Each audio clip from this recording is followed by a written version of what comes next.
Yeah, he spoke to us individually, and he just kind of wanted to respect, me and Hudson, and yeah, I'm just super excited. Super excited for this year. This has obviously been a dream for me. Growing up, I was a huge Longhorn fan, and I'm just excited to have the opportunity, and I'm just God bless me, and I'm just super humbled and excited. So, Tes, you decided to take a vacation. You missed all the big news. I know you probably saw it on social media, whatnot, but QB1 announced abruptly while you were gone. So, I mean, it's not that you were disconnected, but what's your thoughts there on our guy, Quinn Ewers, being named QB1 over Hudson Card? Oh, I'm pleased, and God bless Quinn on Saturday. So when he snaps the first snap on the football field, super excited. I think it's great having an original Texas guy. I mean, of course, Card is a Texas guy too, but I think it's so great having Quinn on the field. I'm really excited to see him play on Saturday and see him lead his team to hopefully a victory.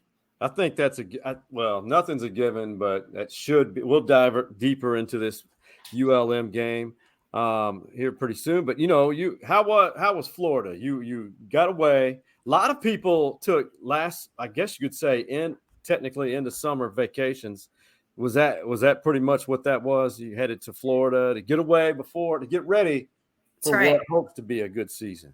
I went down there to get a sunburn and COVID, and just kidding. I came back tan, COVID free. So, yeah. That's a win. I can go to the game on Saturday. But, it was just to go down there and just see friends and, have one last hurrah before we kick off fall and football, which is the most wonderful time of the year. 100%. No doubt about it. If someone wants to fight me over that, that's fine. That is the absolute truth. It's the greatest time of year, but depressing too that we're saying adios to the summer. That's what it is. It is, but I'm okay with that. I'm okay. Football starts on Saturday, so adios, summer. We've had a good run this summer. You were hot. You brought a punch, but we had fun at the same time. Hey, a quick shout out to our guys at Kevin Hutchinson of Realty Austin, but as well as the logo below, Honest AC and Plumbing. They are the official sponsor of Tuesdays with Tes, which happens to be on a Thursday this week, and that's okay. There's no set guidelines. There's no law to say that you can't have Thursdays with Tes. We make our own rules. We do. We do what we want. Anarchy rules. We do what we want. Hey, be sure to go to all of our socials. Yes, we're on TikTok. It's not great yet, but we're trying to make Stories Inside the Man Cave great on TikTok, but Instagram, Twitter, Facebook, YouTube, you name it. We're trying to make creative content on there. So, Tes, greatest time of year, season opening game week in the ATX. It's a special place here, a special stadium. The environment, have you noticed anything when you've been out and about so far this week that you can kind of feel it kind of shifting where people are getting excited about it being the season opening game here in Austin, Texas? Oh, for sure. There's a buzz in the air. The burnt orange is popping up everywhere, and everybody's talking about the big game on Saturday. I mean, you're basically a nobody if you're not going to be there. So yeah. It's where all the cool kids are going to be on Saturday. I think everybody is just can't stop. There's not enough hype. So yeah, here we go. And the countdown is upon us, and it's about to be University of Texas Football Eve. And that's a good point. It's almost as exciting as Christmas. Actually, more exciting for me now that I'm not 5 anymore. But I can't wait. Oh, it's exciting. So the big subject, and I know it's age and it's aging well. It's the QB1, which we just talked about, being Quinn Ewers. And, there's a statement. It's kind of cliche with coaches and a lot, mainly in baseball with pitchers, but trust the process. This is Steve Sarkisian, the second-year Texas head coach, on Quinn being the QB number 1 and also trusting the process and both for him and Hudson. And that's the same thing I'll say to Quinn. Just allow us to coach you and trust the fact that we're putting you in a really good position, whether it's myself, Coach Milwee, Coach Flood, that the entire offensive staff, and then trust the people around him. He's got a veteran group of guys, whether it's Bijan, Roshan, Keelan, Xavier Worthy, Jordan Whittington. He's got some really good players around him that have been through some fires, and trust those guys that they're going to do their job and focus on your job and trust the people that are kind of connected to you on that night. So it seems so easy, but when you're an athlete and you train over and over and over, there is a process.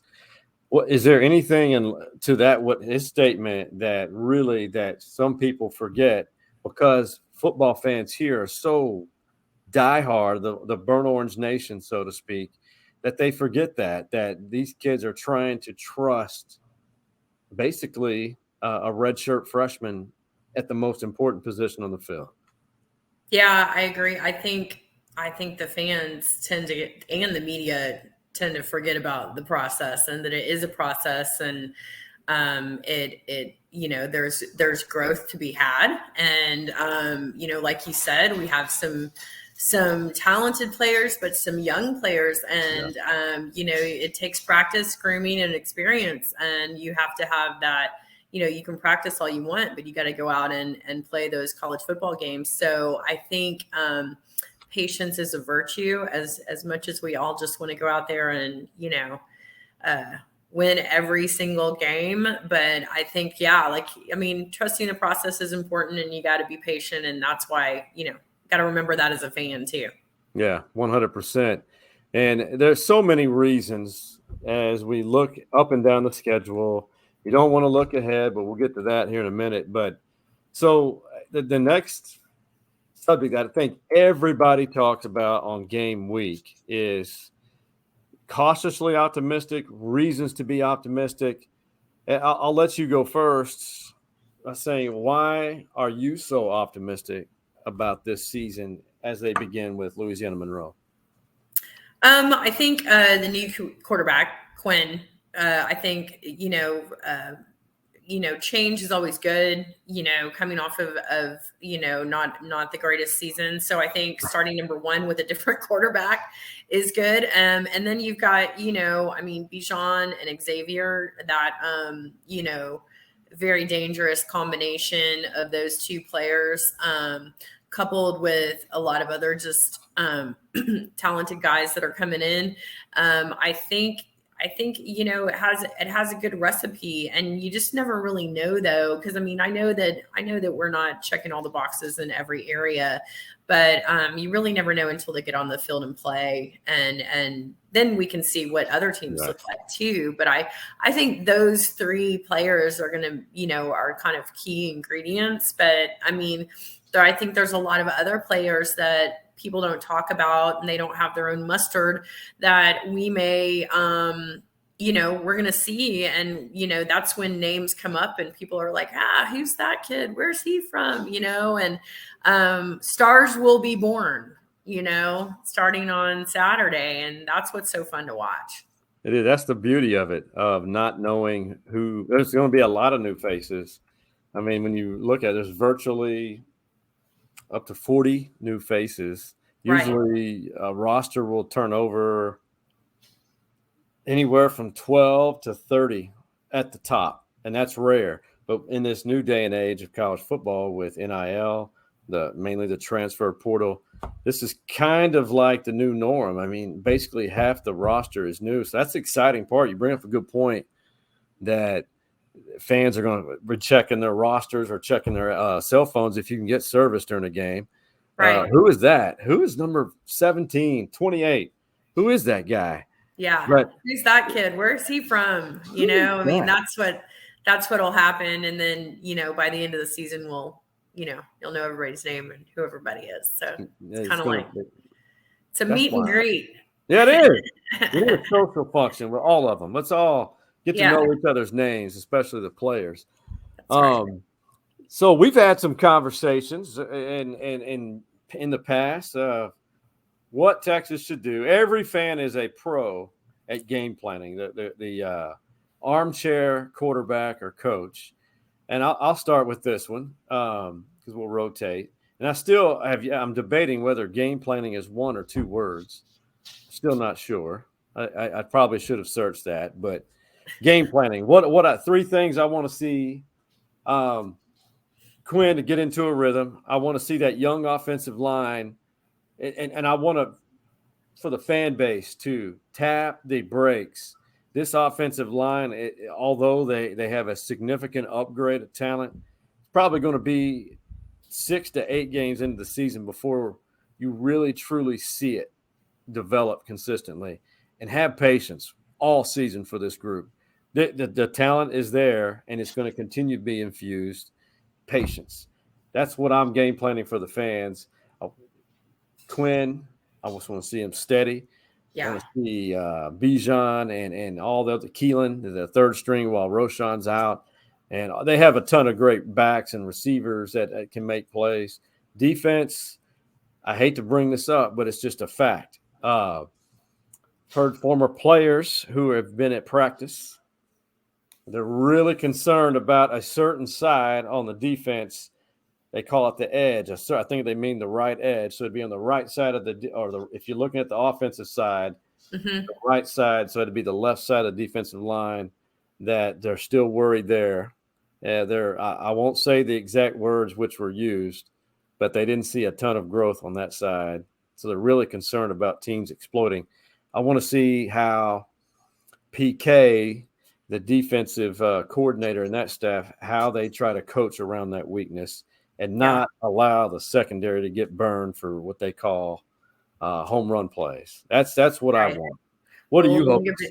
Well, so that edge will get exposed quickly if it's that weak. So they will. I hope not. They will sniff that out and capitalize on it. So I'm hoping that doesn't happen either. But I was going to say I want to see Quinn. Not so much getting a rhythm, but just see him mesh with the other players and kind of just fall in line like it just kind of works. Because I think the key to any successful football team is how the quarterback, just falls in line, almost like makes it look easy, right? Yeah. And you'll be able to tell really quickly if it's easy or hard. And so I'm hoping that, and being it's his first game, it may take a game or two, but I hope that he comes out kind of making it look easy. Like, he's on the same wavelength as the guys that he's playing with. And then the other thing I would love, you brought up defense. I just want to see defense make plays. I mean, defense wins games. We know that. Yeah. So, and so it's such a huge part. And, so I want to see that. I'm, concerned about that edge. Sorry, it's my dog. I'm concerned about that edge that you're saying, but hopefully, they will pick up on that weakness and find a way to kind of correct that. And then, the other thing is too, I don't know. I'm interested to see how the fans are going to react this year because a lot of changes have happened, not only with the players, like you said, and the quarterback and everything, but with, us going to the SEC and just a lot of things have changed in Austin. I mean, the city has changed a lot. Yeah. And I don't know, I guess I'm kind of curious to see how everybody acts. But I also, I hope that we act with grace and charm and give these guys the chance they deserve. And just support them, and realize how tough it is to be out there on that field.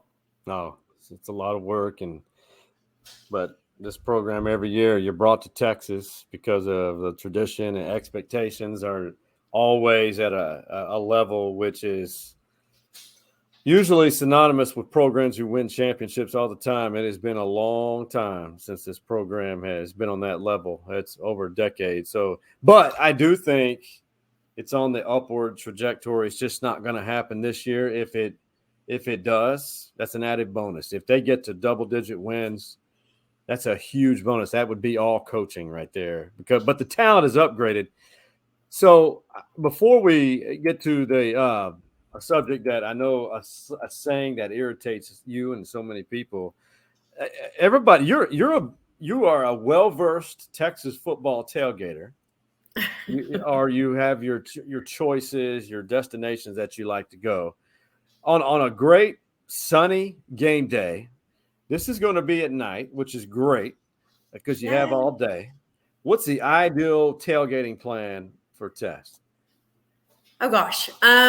Well, so I kind of always like to start at AT&T Conference Center. It's kind of a good air-conditioned home base. Not to expose my secret, but I like going there.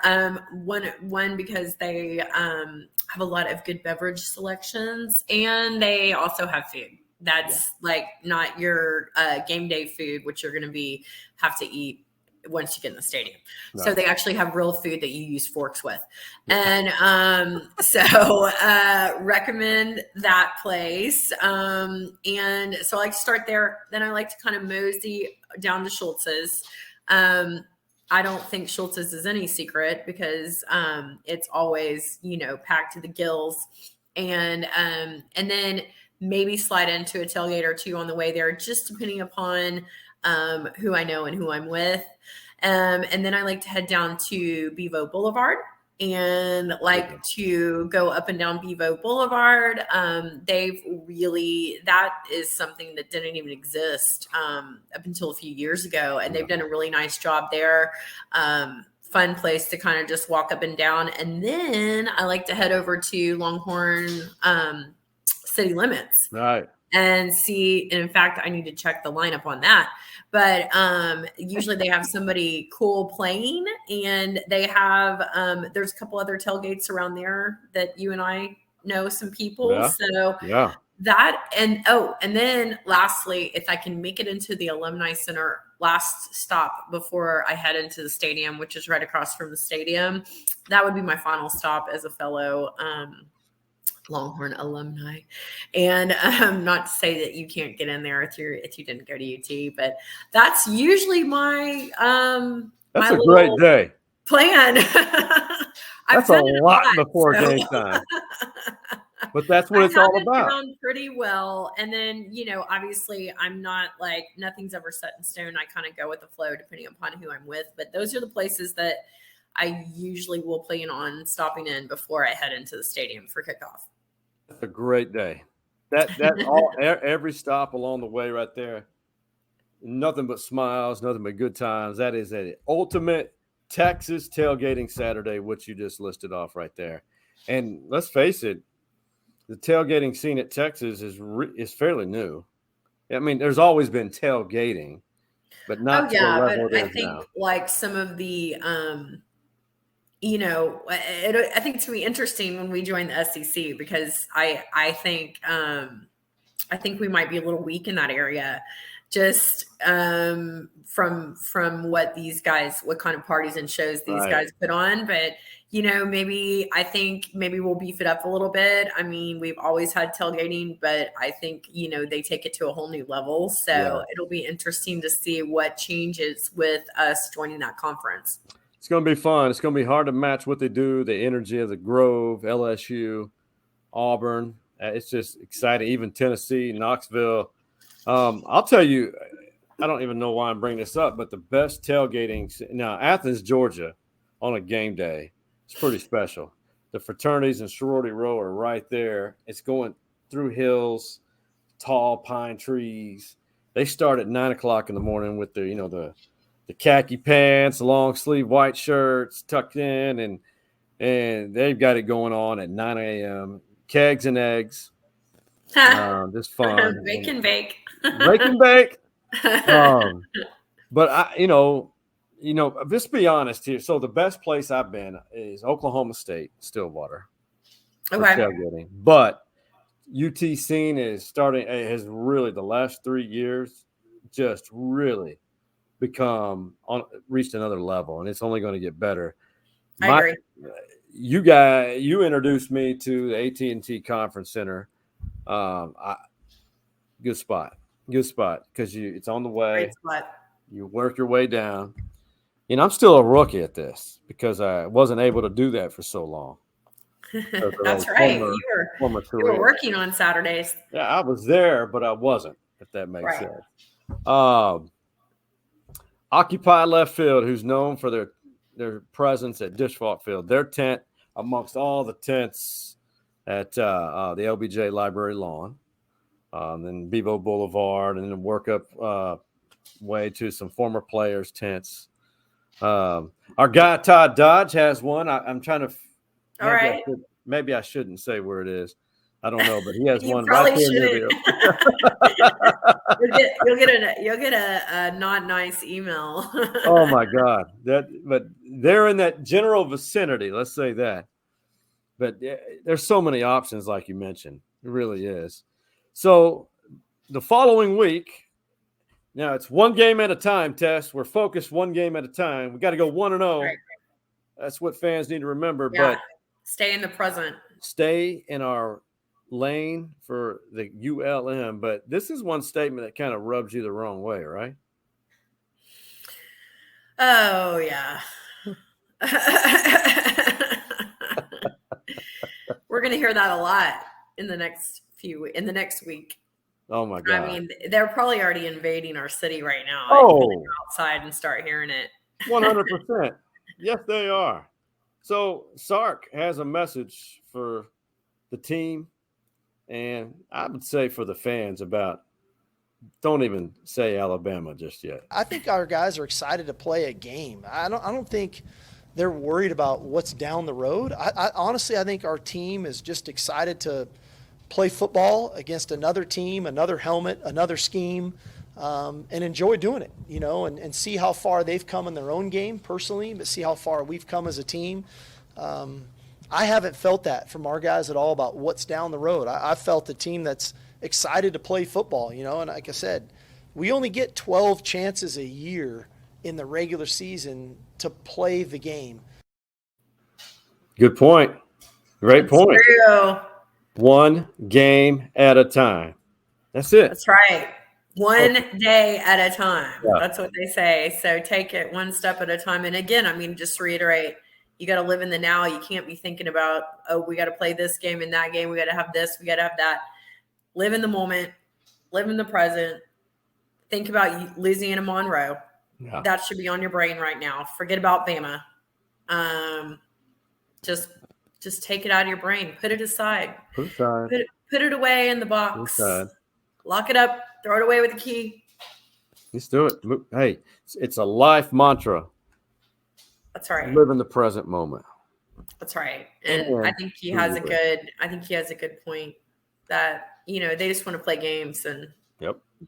It really doesn't matter who you're playing. It doesn't matter that you're playing the number one AP poll team, is going to be on our field, our second game of the year at 11 a.m. But that's okay. It doesn't matter. Just think about the first game. Yeah, and that's going to be. And here's what I encourage fans. My name's not Tes, by the way. I encourage fans. This is a new perspective for this season. Enjoy each moment, every game, to enjoy the growth of this team, because I think they're on a platform now. You're going to witness this growth every week, even if there's injuries. You're going to see the foundation of championship teams 2 years from now. Even when they go to the SEC, they're building for that SEC, and you're going to say, right. I remember when ULM, Alabama, UTSA in 2022. That's when it all started, and they started making progress. I'm serious. That's what I think's happening. I love it. Let's start writing history. Let's do history begins now. Much like those early 2000 Texas teams with Mac Brown. That's what it was. Right. Before we're going to pick some games, but I definitely wanted to. I think there was a lot of misconstrued perceptions, if you will, when Casey Thompson, he transferred out to Nebraska. I'll play his soundbite, and definitely he wanted to correct himself. There were some things said that he said that talking about the quality of athletes are better at Nebraska, the NIL deal, whatnot. But I had a lot of respect for him for how he handled it this week. He didn't have to say anything, but I think it bothered him enough because Casey's always been a class act guy. The son of former OU quarterback Charles Thompson. This is Casey this week in Lincoln, Nebraska. But like I said, I wish them the best of luck. I have a lot of respect for Coach Sark and that team. They've always had talent. Talent's never been an issue. They have a really good team, really good coach. Bijan Robinson is one of the best athletes and running backs I've ever been around. Xavier Worthy is one of the best route runners.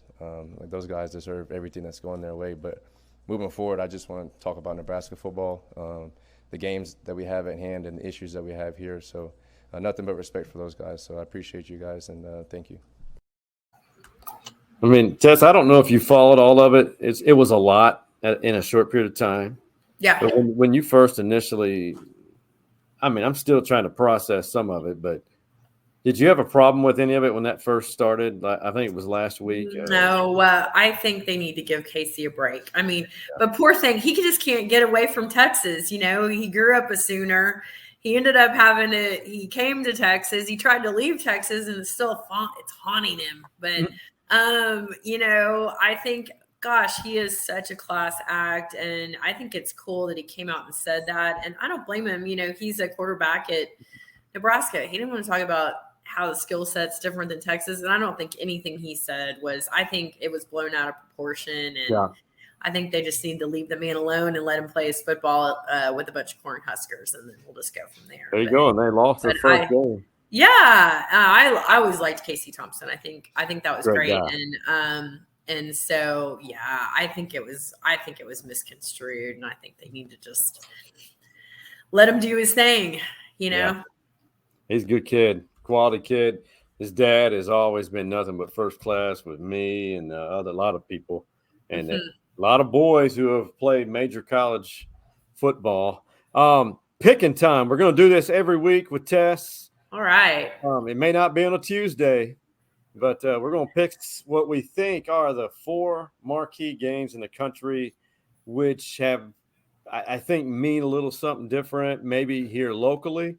Here are the games, and there we go. It's a little slow, but I definitely UT San Antonio hosting number 24 Houston. That's Dana Holgerson's head coach at Houston. Of course, Jeff Traylor, the former Longhorn assistant and the pride of Gilmer, Texas. Jeff Traylor, the head coach at UTSA, he did a great job last year.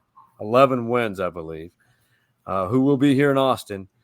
This matchup, they're going to play at the Alamo Dome, and they're trying to rally to fill that thing with Houston coming to town.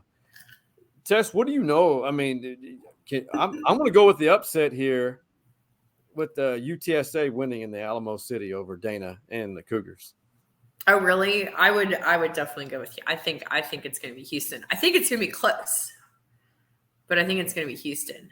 But I do have to note one thing. Yeah. I think is really funny that, on our picks, they're not playing. But do you remember, you've got Houston and you have Oregon. Do you remember when the Houston Cougar and the Oregon Duck got into a knockdown, drag-out fight on the field?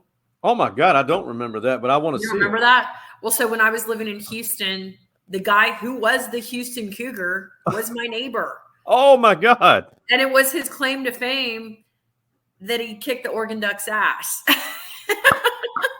And he had it on video. I just thought it was so funny because you had them both up here. But yeah, so in the name of my neighbor, even though I don't condone, picking on mascots or ducks or anybody else, I'm going to go with old U of H. I think they're going to take that one.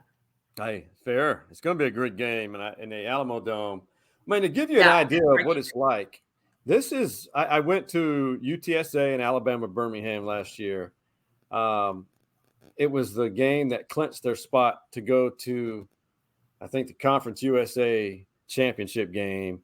It was hosted at the Alamo Dome. But this is the atmosphere it may be on this level or greater, but this is a little sample of what Jeff Traylor's Roadrunners. This is the type of following they had last year.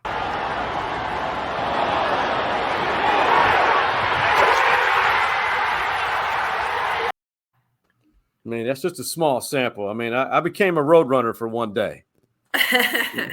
Well, I'm curious to see that game, only because we'll be playing them game 3. That's right. So it'll be really interesting to see what they do against Houston. So Yeah.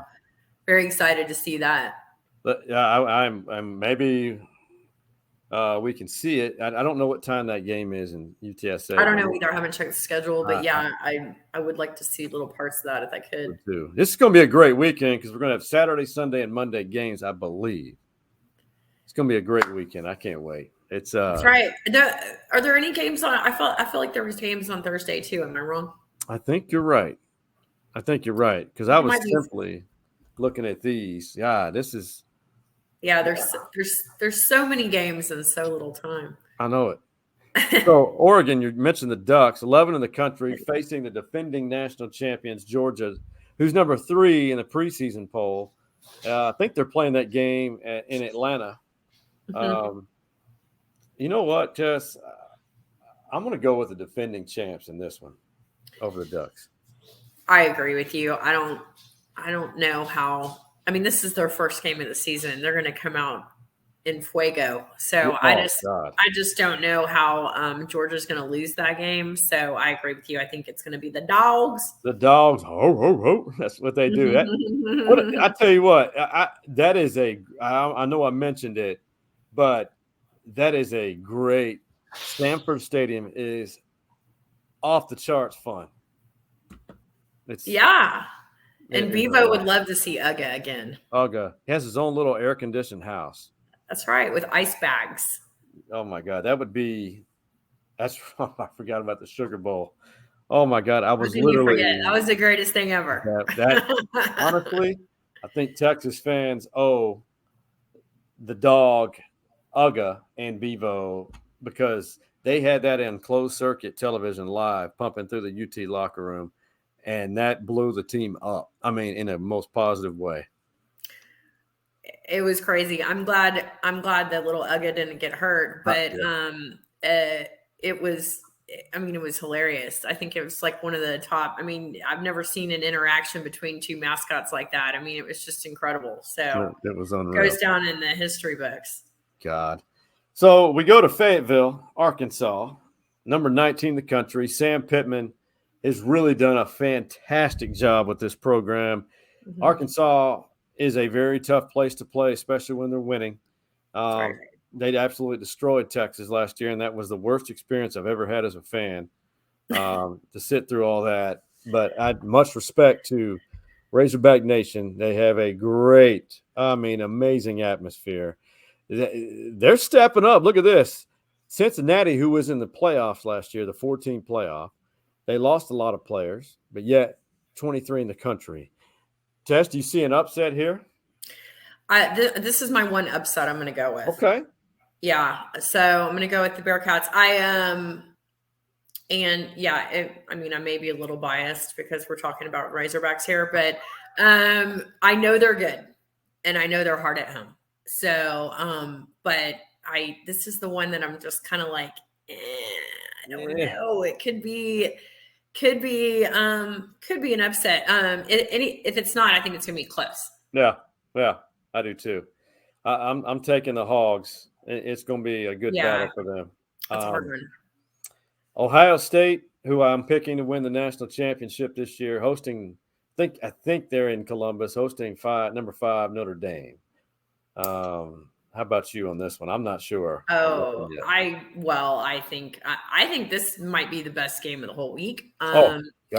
But other than the Longhorn game, of course. Of but course. I'm talking about like for the rest of the world, not diehard Longhorn fans like me. This is gonna be an awesome game, and I'm gonna take Ohio State. I think they're really good, and they always come out again. It's the first game. It's just like. But what a cool matchup. I think it's it's going to be really good. Notre Dame, I'm sure, is going to come out on fire too. You said you think they're playing in Ohio? I think they're playing. Let me check real fast because I want to say they're playing at the Horseshoe. Yeah, that's hard. That's going to be hard. Of course, Texas. I think hard. Texas was the first team to beat them at home on a night game. Remember in 05? Oh yeah. Let's see here. Let's see. Ohio State. Where are we? Let's see. Yes, Saturday night. God bless. I can't tell. It doesn't really say, but I think it is in Columbus. So I'm going to go with the Buckeyes. Yeah. On that. I mean, I think that one, again, I think it's almost like Ohio State and Georgia first game of the season, regardless if they're on the road or at home. I think it's going to be really hard to beat either one of them. Oh, 100%. It's going to be fun. It's going to make for a really, amazing weekend. And that's one thing about these games is that you get to watch games leading up at these tailgates. That's right. Yeah. So we're going to shift gears here. A little something weird.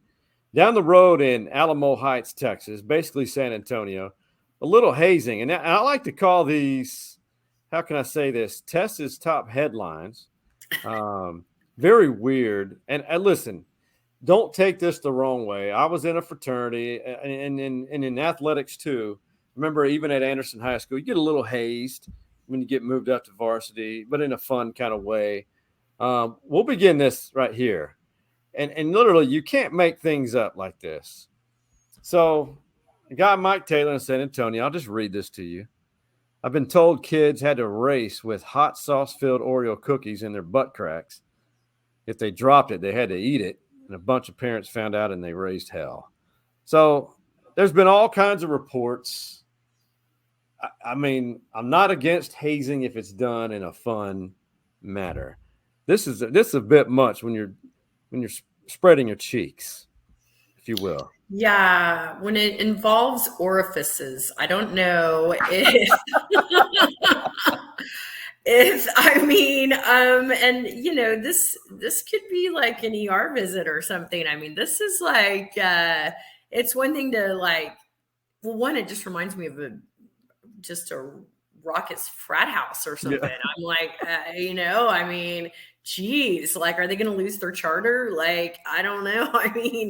And like you said, there's some kind of like fun, good-hearted things you can do. I feel bad for whoever had to do this. One, ow, and then, ooh, gross. Ow. Owie. Like, God, and then you have to play football after that? Like, oh, my God. See, isn't it hard enough without having like a hot sauce sandwich cookie in your butt? In your buttocks? Oh gosh, these poor kids. But yeah. But everything is still alleged. Well, they went down. They're legendary now. Yeah. They'll come up with some sort of the Alamo Heights Mules. It's just I without knowing everything about it, I'm going to keep my comments to what I just said because listen, it's a rite of passage. I know to go through initiation. Society right now it doesn't tolerate much hazing, if any at all. Now, hence fraternities. Which listen, if it's constructive, I'm all for it. Hazing's fun. If it's constructive and safe. So this is a fun one. This next one, Tes saw this, and this is so Oakland A's are not a good baseball pro team right now. So just to have fans of their games, that's great. And this is obviously the headline of the week. I'll let you have this one, then I'll have we'll comment together on this one. Well, I had to zoom in because I couldn't. Of course, I did too. See what was going on, and then I was taken aback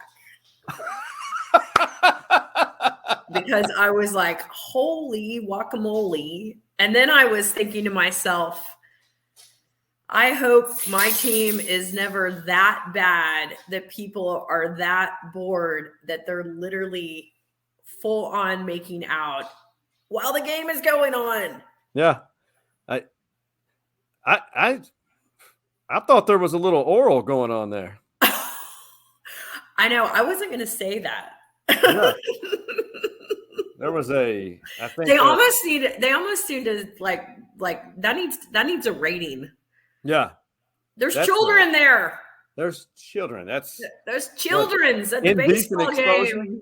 People are buying tickets to other stuff, not the game. Oh my God. And on the upper deck where there's absolutely nobody except one guy, a female why? in front of him with the eggplant emoji. I mean, didn't people back in the day go under the bleachers? Isn't that like not on top in front of everybody? Yeah. No. I mean, it's on almost top. like they were looking to get noticed, but I mean, yeah, that's not how you want to go viral. I mean, I don't know, especially the chick. Well, she was smart. She had her back turned to the public. That's right, unidentifiable. Luckily, she didn't have her name on her jersey. Oh my God. She may have done it for her OnlyFans account. Oh my God. Insanity. That's what this is. This is what makes this fun. And but the challenge is trying to trump these type of headlines every week. I'm up to it.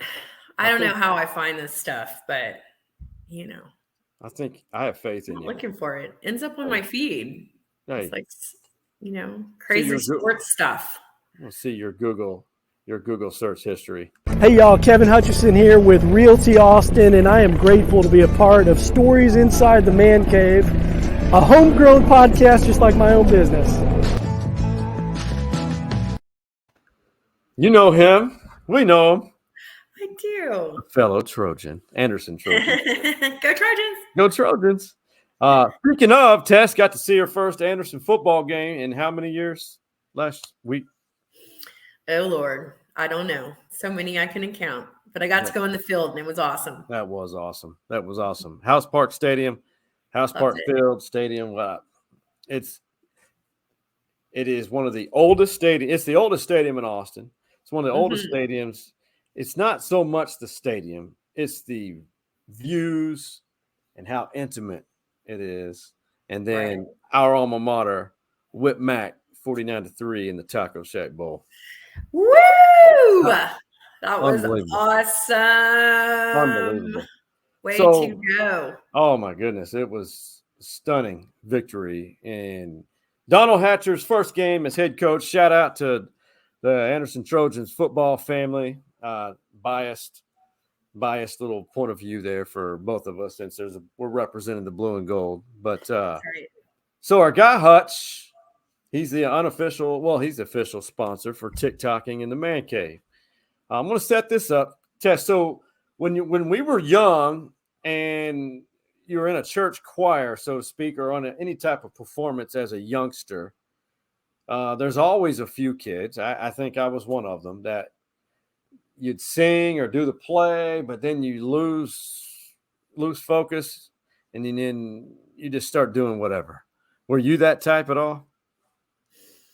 Yes, I was. Unfortunately. Oh my God. Are we telling the story? Is that what we're doing? Well, I want to show you this video, and I want to see. Oh yeah, okay. Show me a video. I want to show you this. This is the TikToking video of the week. So all I'm going to say is, little boy is doing a fabulous job with his choir. Then he noticed his mom shooting video, and when he notices her, I don't know if this is what anyone anticipates, but this is why, and her reaction immediately was priceless.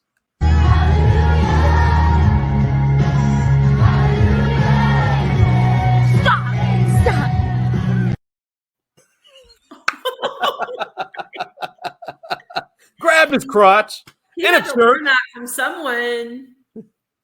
You think Dad had an influence on him? I mean, who else would he have learned it from? His male his adored male figure in his life may have influenced him. That's hilarious. Oh my God, that His was poor mother. she Stopped filming to try to stop him. He was too far away. Any test moments like that when you were a kid? I didn't do anything like that. But I did one time when I was in a ballet recital, and we had the bars. For some reason, I thought it would be cool to stick my head in between the ballet bars. And when I tried to pull it out, I got stuck. So, I'm one of those people. I just kind of I had to try it. So tried it, learned never to do that again. And after my head was pulled out, kind of hurt my ears too. So I don't know why I thought that would be cool, but you're a kid. You want to experiment, try things. Tried it, didn't like it. That was kind of the end of my ballet career, obviously. You had a good run. Got a great run. I didn't go on to dance Swan Lake or anything like that. So, but you made it. You got an E for effort, though. That's right, without a doubt. Right, and my head came out attached. I still have it today. So the cabeza still there, still on neck, perked. as far as I know. Up until now, I don't know what's going to happen 5 minutes from now. Oh well, let's hope you all stay intact. Yeah, especially at least until Saturday. Oh yeah. I don't know. My head may spin around on Saturday. Like that. We'll see. ULM Texas opener. You and I will be there. So if you see us, give a shout and tell us how much you love this new series of podcasts. Probably be around quite a few people Saturday. It's going to be fun. I can't wait. Football time. It's going to be a blast. It's going to be a blast. Oh my God. Any closing thoughts that from the mind of the Tes Sawyer related to opening Texas football in Austin, Texas? No, I hope everybody has an awesome time. I hope everybody shows up, is loud, exciting, happy. Hope the weather holds up for us, regardless rain or shine. Come early, stay late, and hook 'em. That's it. So for the Tes Tuesdays with Tes, which happens to be Thursday, it's all good. Don't stress. Nothing to stress about. We can do this any day we want. I'm just kidding. So for Tes and the OG Man Cave boys, that being Hardball Hards, Big Mike, and Coach Mo, we are out.